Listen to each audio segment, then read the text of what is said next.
So, good evening everyone. Ito, yung mothers namin ang tagapak.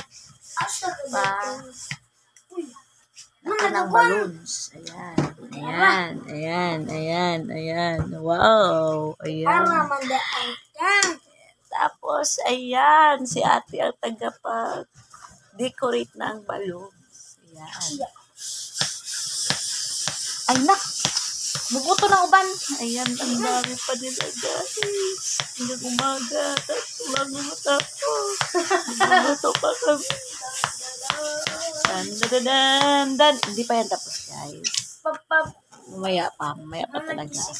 Kaya marami pang balloons na gagawin ni mothers. Ayan, ang dami pa. Mana, ina ng pagugos sa imong mga bata.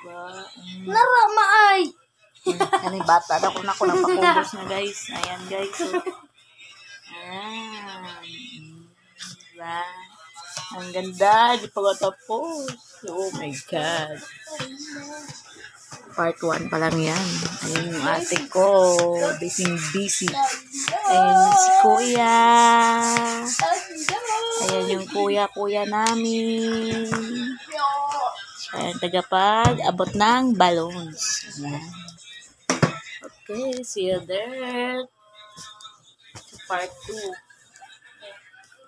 Bye-bye.